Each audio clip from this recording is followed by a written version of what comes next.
Dun, dun, dun, dun, dun. Welcome back to Two and a Half Coaches podcast, episode 10. And today we'll talk about Snapdowns, Adam's favorite exercise.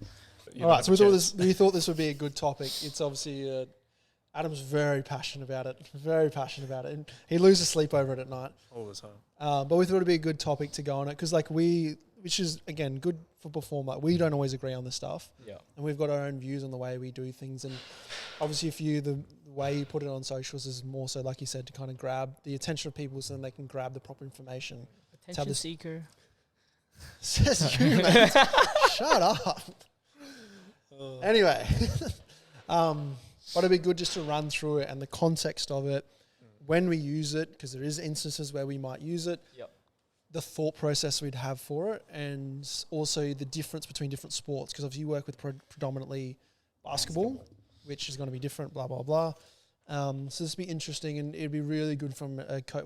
Think about it from like a coach's perspective that's a little bit unsure. They might have used it, might have not. Why are we doing it? Like, I see other people do it, so I'm just doing it. Like, what's the actual reason behind it? So, so first of all, where did your hatred for Snap? No. I think I touched it on like a little bit, but my initial dislike or confusion around it came from like being an athlete myself and a coach giving it to me or seeing it. And when you do it, and it's more the narrative around the exercise itself rather than the exercise. Yeah. So like a lot of things, it's like the narrative that's attached to the exercise. So like it never made sense to me because, for one, that movement doesn't really happen in sport very often, like in terms of just that controlled from up on your toes coming down into an athletic position. It's like, for one, you don't really see that position very often. And then two, it's like, well, kind of taking a step back, as doing it, it just doesn't feel like very athletic. Like in a pure, like what most people know as a snap down, like coming up on your toes, just purely body weight, and then coming down nice and quick, catching yourself in that position. So rewinding it a little bit to what snap downs are kind of like, there's a few main things. So the first one would probably be like the landing mechanics, which is like a whole thing in itself, but it's like they say that this is teaching landing mechanics, which again, you don't really see that position in a landing very often in sports. So like, how much is that actually preparing them for sport? And then two, the other thing is like, it's the beginning of like a plyometric progression, which again, none of that movement really happens in a plyometric. So it's like, is that actually preparing you for what it is? So the exercise itself isn't bad, but it's the narrative behind the exercise that I would label as bad and potentially harmful. Harmful what way? Just like, maybe harmful is not the right word. But more so like you're not going to be waste of time. Yeah, like a waste of time. Yeah. And then it depends on how we view it. So if we view it like purely that exercise as a snap down, and that's all it is, versus if we view it from like the perception of like tall to short, and then how that leads into other positions, and then like particularly in things like ACL rehab, knee rehab, and learning to produce a lot of eccentric force quickly and catch yourself in those positions is obviously a very important thing. Where I also have issues with it is that snap downs can quickly become redundant in like one session because the actual stimulus is so low. And another thing that like I've heard from coaches like who kind of support where I'm coming from is like, your best and worst athletes shouldn't be able to demonstrate the exact same thing to the same proficiency in the same session. Like, there's a reason that some athletes are better than others, and they just naturally. So like, if an exercise like that, the person who's the worst athlete on the team, and like, given that there's like a substantial difference in their athleticism, but if the worst athlete and the best athlete can do the same exercise to the same proficiency, the exercise probably isn't that good in that sense. So it's like, how quickly that stimulus probably becomes redundant. So if we're looking at it from an eccentric rate of force development standpoint and that stability, then I don't have an issue with the exercise as much, but I'm like, it's more the prescription of it then. So it's like, how can we overload that? Do we overload that with velocity by starting from a height, so dropping off a box and then catching yourself in that position and trying to create that force very quickly? Do we overload that with like load itself by doing something like holding a trap bar, starting up on your toes, dropping and catching, and then trying to progress that, and then doing it to a single leg to increase that stability demand? That's where it actually has progression. But if an exercise has one or two progressions, then it's probably not the best exercise. Like we need to have, so that's where snap down in its like purest form of like, this is a snap down, coming up on your toes, catching yourself in that position, and the narratives around it are bad, I would say, like objectively, not very good. But then if you view it from like, what is the physical stimulus that we're getting it, and how can this provide a bit of a runway for a trajectory of progression, then it's not a bad exercise anymore. It's the prescription of it that becomes quote unquote bad, if that makes sense. Yeah. So we're looking at a couple of different things. So again, it's and I think it's not even the exercise itself. It's just the principle around the exercise, and it happens to a lot of exercises. Happens a lot in agility versus change direction. It happens a lot in speed, other bits and pieces like that. Like a lot of things that have just held the test of time and just done because they're done. So utilizing the physical qualities out of the exercise. So we're looking at like rehab settings. So yes, in rehab we need, like, I know for me, when I've done my knee a handful of times, and starting off with eccentric exhaustion, doing catching stuff, built my confidence from one, but then also built the physical quality super fast to then build the ability to then go through like actual plyometrics and build, etc. like that. So rehab perspective, tick that one off. Which is probably like the most common rebuttal that I would get on a post or something is like, it always has place somewhere. It's like, if you're coming to bat for this one small in the grand scheme of S&C, like you're looking at it from a rehab lens. So that's not even what I'm addressing, but continue. And then like the progression capabilities of it. And it's like, that's because exercise doesn't always have to be viewed as like the load and demand. Exercises can be done as a skill. So it could be done as a very quickly learning tool. Maybe it's for someone that's in the early stages of rehab, hesitant with jumping, blah, blah, blah. We could do this and then superset it with something, and then it's a skill set for one session, then it's done. And then the other one in terms of like, we need to build up the demand. So you might do it, and it doesn't have to be snap. There can be any kind of eccentric absorption from 2, then from 2 to 1, then from 1, then building up 1 in multi-vector, multi-planar kind of stuff. And then we've done what we need to do with it. Well, I think like it goes back again, and then you get into, there's probably like the third rabbit hole, which then leads into the whole like knees in versus knees out stuff. But you've got the athletic position, and it's like, what's labelled as athletic position is that it's like the chest up, like hands by your side and feet shoulder width apart, and it's just like, You demoed that pretty well. yeah, but it's like, you watch any sport, like, well, a lot of sport, I won't say any, but like very, very little time is spent in that position, and very little actually happens from that position. So it's like, again, it's like the narrative around it. So it's like Snapdowns kind of comes into the athletic position side of things. It's like, if we're truly preparing the athletes for the sport, we're doing a disservice by doing that, because we're trying to prepare them for something that's not going to actually happen, versus kind of leaning into a little bit more like chaos, trying to get them from like, multi-vector, multi-planar, changes of load, then actually preparing them for the demands of their sport, or above the demands of their sport, which is really what we want to do, so that they're best prepared for that. So it's like that weird blend of like, because there's training to influence what happens in sport, and then there's obviously that general quality. So it's like a general quality exercise has got mixed up with sport specific inside. We're changing things in your sport, but like, again, from my perspective, I view agility as something that's in the sport, and there's going to be changes happening because we're getting so many different scenarios, chaos, blah, blah, blah. But like an isolated position where that's like saying, but then I guess the question I can think off the top of my head, are we always going to try and influence the movements that we do to look like our sport? Does that make sense? So it's like, so it's like we don't want to do snap downs like this because it doesn't look like our sport. But does every exercise have to look like our sport? Or is this one of those ones that's just muddied up with sport specific? This looks like sport, but actually doesn't look like sport. Yeah, and I think that comes back to the narrative itself. Is like you're saying one thing, you're saying that this is preparing you for the landings in sport, but then you objectively look at the landings in sport, and it never looks like that. And then people take that like the whole sport specific is like another conversation itself. But it's like, yeah, I think we would all agree that like it shouldn't necessarily especially in a gym, it shouldn't always look like the sport. And for the large majority, it probably doesn't look like the sport because we're building general physical qualities, which then through your specific training on the field or on the court, and that's going to blend what's going to actually happen in the game.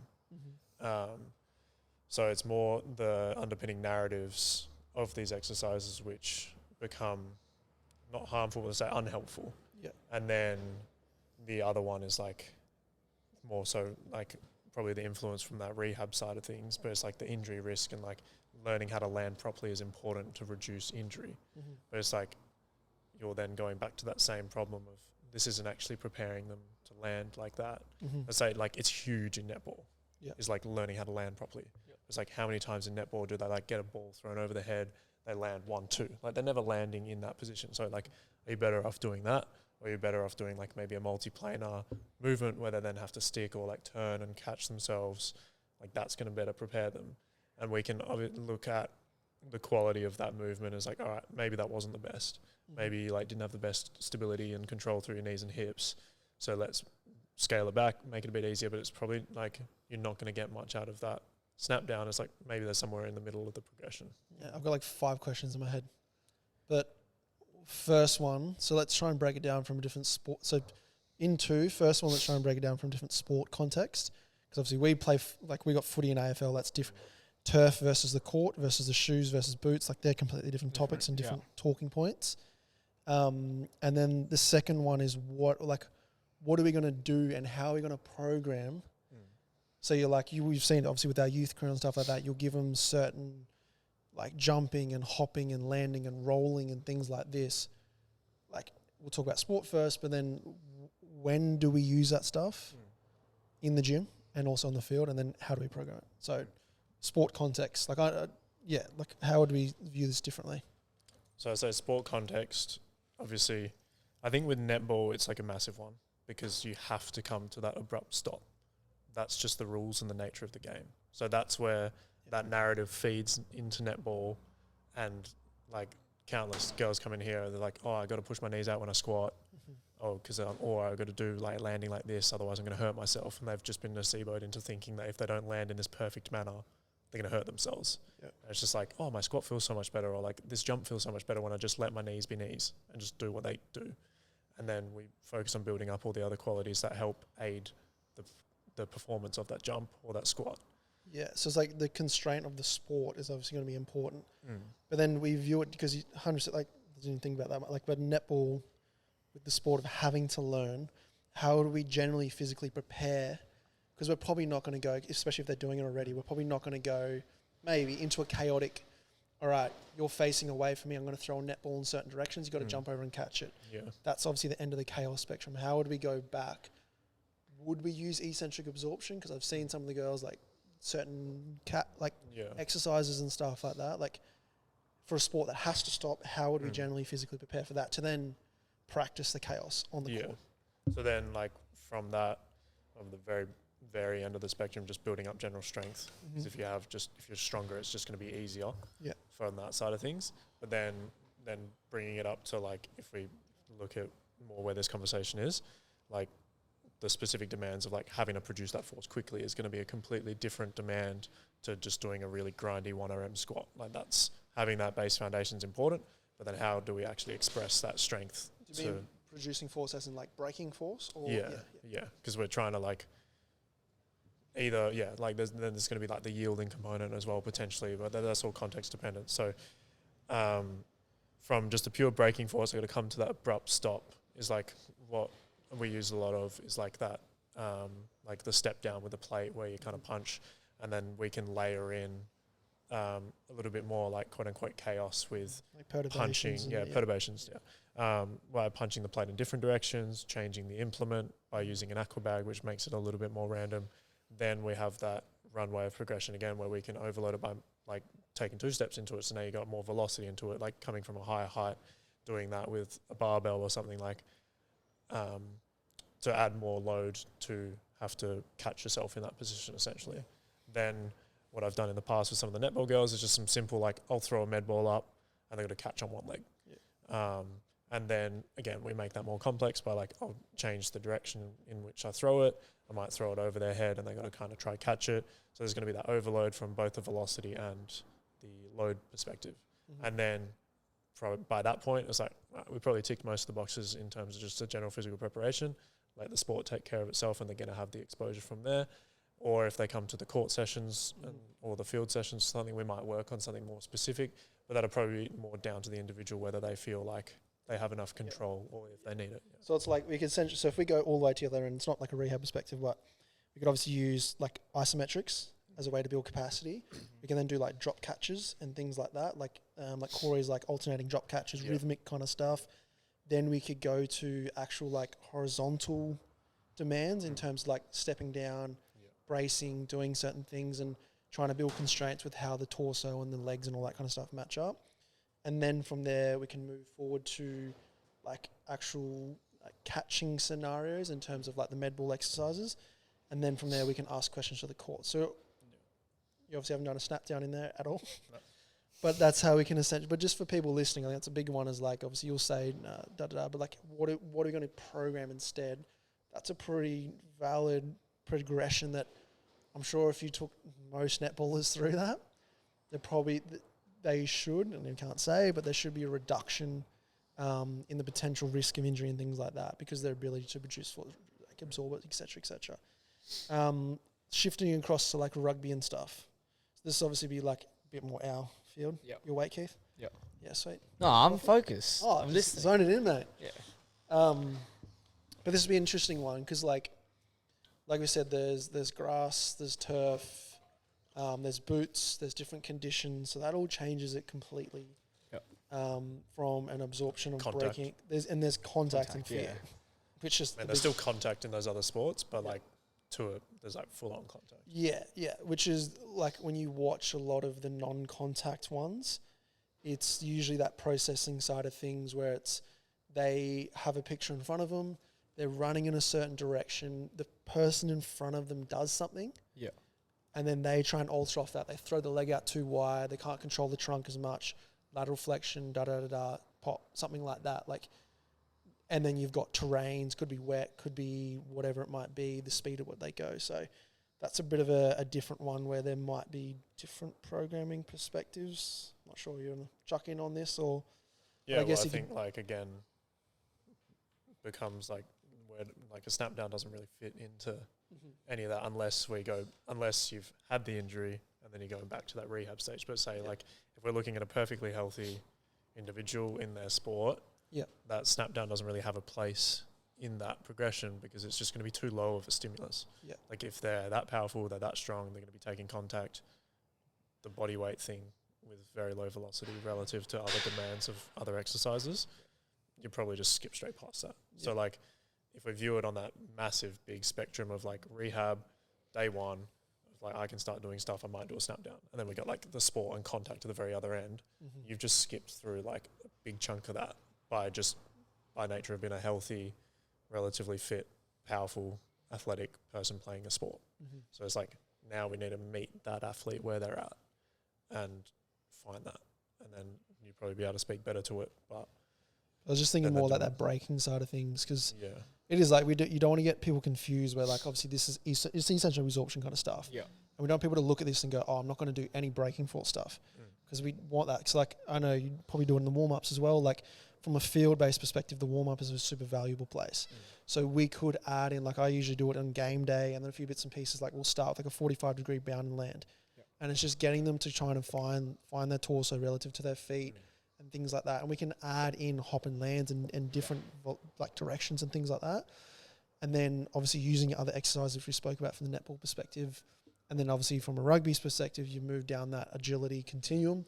And I think it's just obviously going to be practicing that side of things. So I think a lot of the stresses from that breaking side of things is the fact that we're changing direction in a not ideal situation because you're reacting blah, to blah, a body. Blah, all that kind of stuff.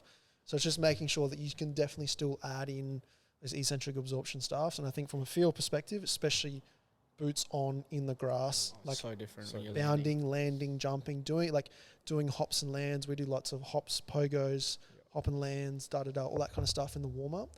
And that can start to build a little bit of a base, and you can tick off obviously your plyometrics, blah, blah, blah. Yeah. Where we go from here. And then obviously basketball, obviously. Yeah.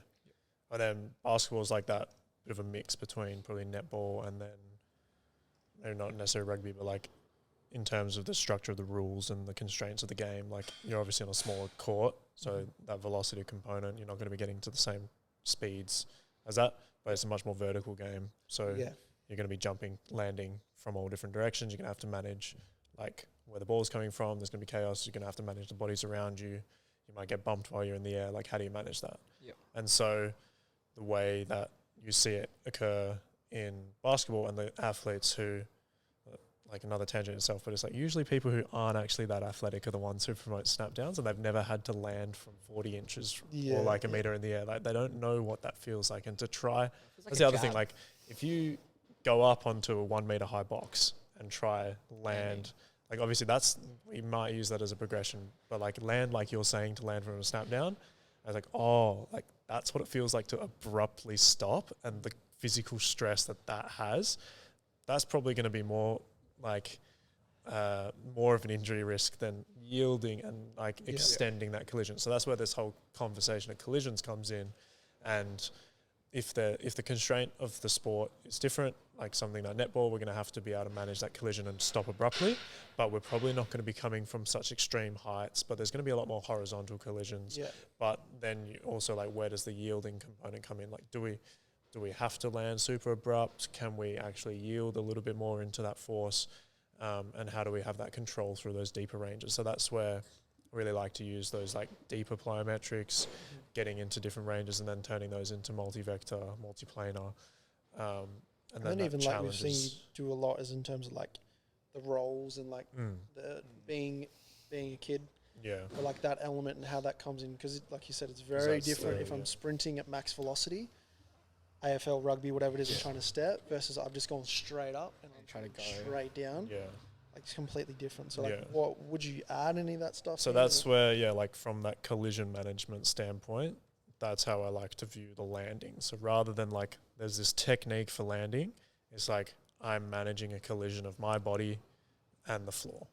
So you see often like the guys, especially basketball, like these freak athletes, they're coming in, sprinting down the court at reasonable speeds, and then they're sending themselves up 45 inches in the air, dunking a basketball, maybe getting hit in the air. They're not going to try to land perfectly. Often you see them just like roll, slide straight out of it, or you see like they kind of take longer, slower steps to kind of dissipate that force over a handful of steps rather than trying to stop abruptly. And then when you see the injuries occur, it's usually because they stop abruptly in a situation they probably shouldn't have, because there's so much velocity and they've been hit from somewhere where it's a bit random and they can't predict where that force is coming, or it's just like not an ideal situation. So the ability to extend that collision, whether it is by taking multiple steps, whether it is by straight up sliding and falling over, but then there's the conversation of like, how do you fall like well so that you don't hurt your shoulder or do something else? But you see, like they always end up like in the baseline, in the cameras, against the post, against the wall.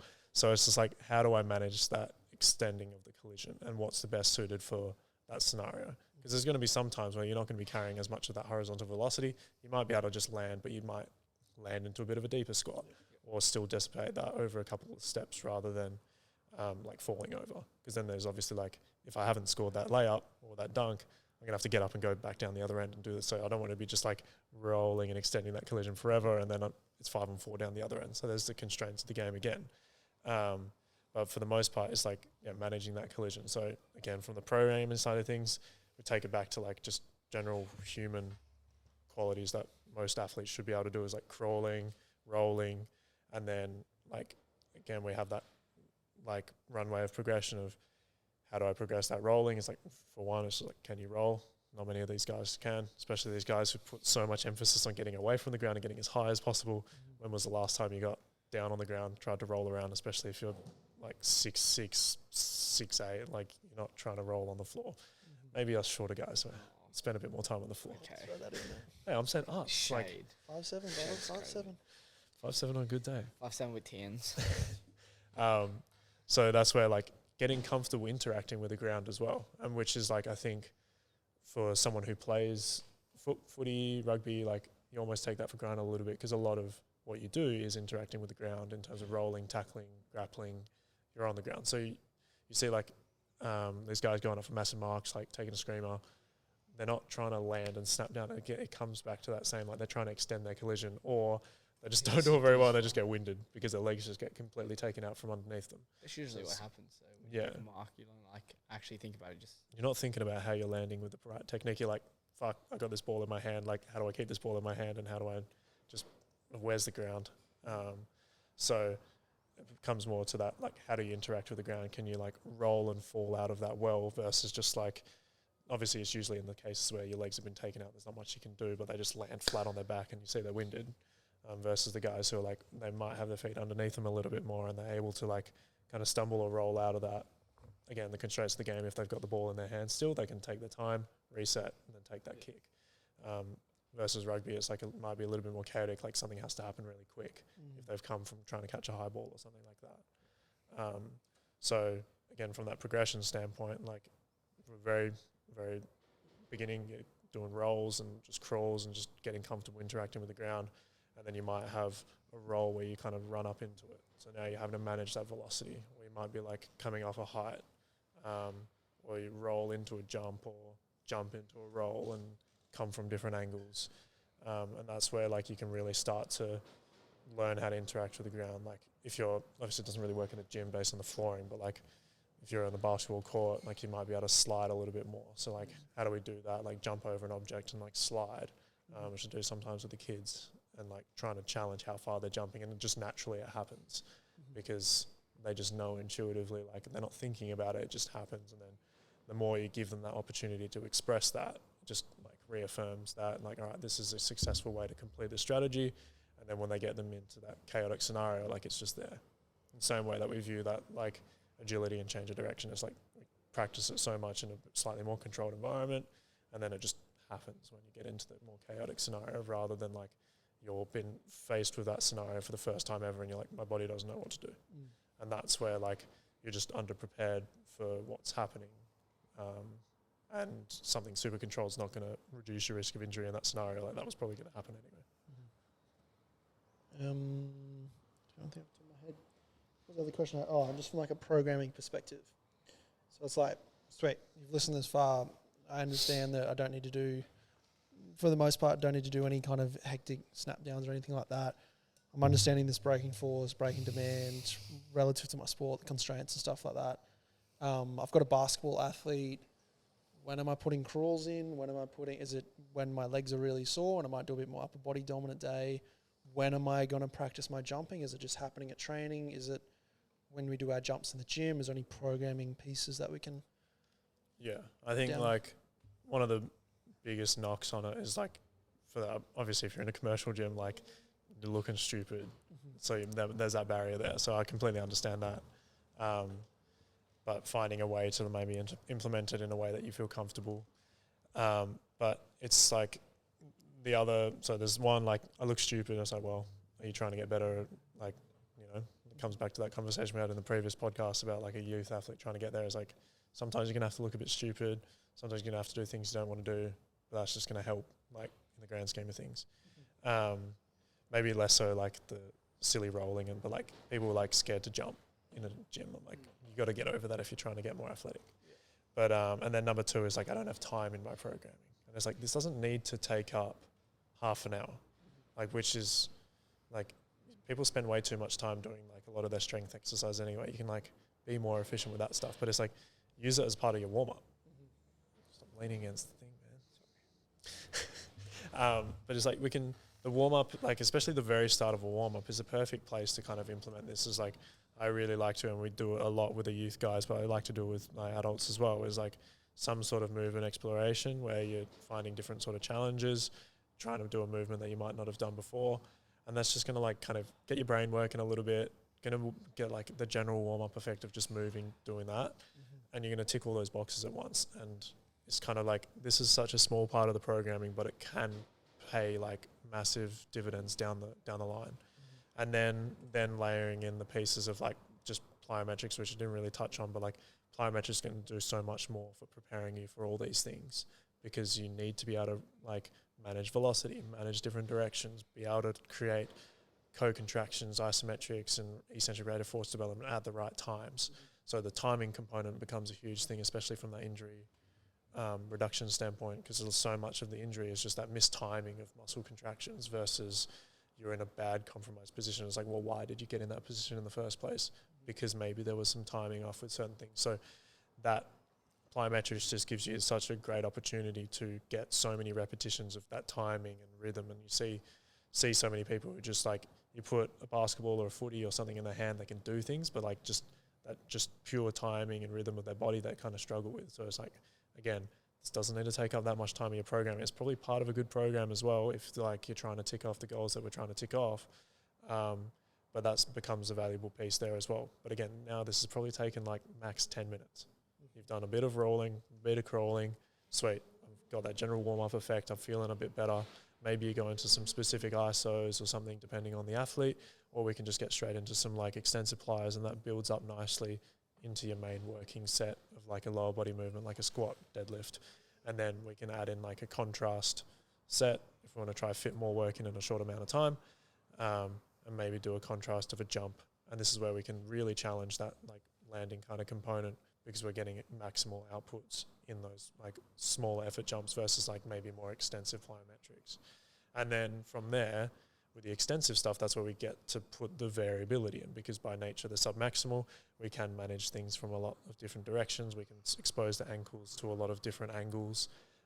We can take the hips through different range of motion with the deeper stuff, and we can really challenge that trunk stability and control through trying to maybe get that foot outside of the center of mass. And now we're working things like the adductor to stabilize the hip on a multi-directional movement. So that's where that exploration of those plyometrics becomes really valuable. And then I like to add in, especially with the youth guys, just something like a little bit more fun, a little bit more silly, but it might be like a 360 jump over a hurdle. And it's like, that's where like now I'm having to manage my body in the space and organize myself on the landings. And it's like, it's crazy. Like, you know, they'll often do that messing around, maybe trying to do a 360 layup or something like that. Or, you know, more athletics guys who can dunk is like 360 dunk. Like, how can I do this dunk? So they do it, but it's more so for the kids who might not do that I implement it with, or someone unathletic like me who can't dunk. It's like give myself that little bit more exploration in that later stage of a warm-up, which is like I'm fully prepared for that because I've done a nice warm-up and build up into that. And then that's going to be the last thing that I do prior to like a heavy squat. I'm like engaged. And again, this has taken me max 10 to 15 minutes, and then I'm into my top working sets. So like it's so easy to fit into your programming. So from a programming perspective, so we like, so this could be like once or twice a week. Yeah. Once or twice a week. So we're looking at maybe early in the week, maybe do a bit more crawls and stuff like that, and a little bit of extensive stuff. And then in the middle of the week, when we can go a little bit harder, that using that framework of like maybe 2 to 3 sets of some crawls and rolls, a couple sets of some extensive plyos. And then from there, you'd have some kind of, like we spoke about this before, like some kind of like skill demand or skill challenge or something like that, a movement challenge or something like that. And then you use that framework, which should take you about 10 minutes to then get into your session. And from there, you've had some like coordination elements, you've had some movement variability, which is obviously going to be key for this stuff that's a bit more extensive. And then you've obviously challenged yourself at a little bit of a higher intensity, and then you can get into your gym, and it could just be a few bits and pieces from there. Anything else you can add on from the top of your head? Not that I can think of. But I think it's like, back to that, just a very original, it's just like, beware of the narratives around exercises, around different methodologies, and just try to see it for what it is. Like if we can see everything just for like stimulus, physical qualities, now we can go, that snap down is a runway of progression to something like a single leg drop catch with a trap bar. And they fit on that same spectrum. But if we view that snap down just as this one entity and all the narratives surrounded by this and reducing injury risk and blah, blah, blah, that's where it can become like unhelpful or, again, not harmful, but it's just not preparing you for what it's saying it is, and try view everything for what it is. See if you can try look at a sport, see the demands of the sport. How do I reverse engineer those demands? Again, we're not trying to make the training look like the sport, but we're trying to tick off the physical qualities that are required to succeed and perform in that sport and be best physically prepared for that. I think that's a good. Hopefully, that's a bit of a like takeaway from today. It's just the overarching like thought process of it and walking away with some answers in terms of what it like. Because it's always the way of like, oh, this is bad, this is good, but like from 90% of coaches, just what do I do? Yeah. I'm like the last episode. I'm a little bit confused. I don't know what you guys are arguing about. What's happening? So if you guys can hopefully look at the sport, and obviously depending on the athlete, a bit more general, but look at the sport, look at the constraints of the sport. Look what actually needs some heavy braking or what needs the different variables of braking. You've got some thought process in terms of sports that actually need to stop on a dime. You've got some programming perspectives from like field sports, which is 360 degree, bit more turf, terrain, stuff like that. And then you've got that perspective from like a basketball where it's like rather than just doing this and that's it, open up your mindset a little bit more, open up your exercise library a little bit more and use, which a lot of people see on your socials, all the different jumps and hops and rolls and crawls and landings and stuff like that. And hopefully grab a bit of a framework that you can put into your programs now. You can start to use and see that. But it's just obviously going to be a little bit more just like education, where do I put it? Yep. And then just trial and error as well. Like doing the crawls and rolls, like it's safe and extensive play. So you can start to add these in and put these pieces in your program or your client's programs or whatever. And then from there, if they need to reach out to you, whatever it is, and want to ask more questions on like the rolls and the bit more demanding landings and jumps and stuff like that, ask for some ideas or videos or something in what context. But I think that'd be massive. That's your big takeaway from today. It's just open up that mindset a little bit and spread out the view in terms of the sports and etc. Yeah. But yeah, any other pieces you want to add? No, I'd say just like the medium is the message. So like the medium of social media, we're trying to attention grab, trying to say maybe something controversial to get some eyes on. But then from there, I usually try my best to layer in context and explain my reasoning for the initial statement or something.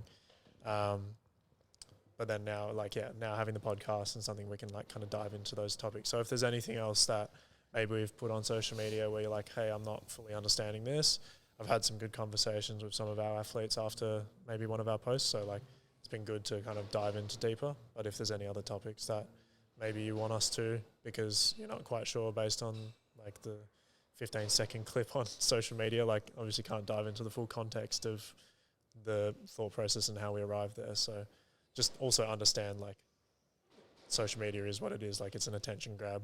Not going to be putting up a dissertation on how to perform snapdowns. Yeah. But yeah, just obviously just keep an eye out for the Q&As, even just message one of us if you've got any more questions. But hopefully, yeah, hope you guys are taking a lot away from that. And just close us out, Keith. Thank you. Thank you for listening. If you guys want to see a video of Adam doing snapdowns, feel free to also DM me, and I could happily send you that. And at least when you watch it, you can just revert it back to the podcast.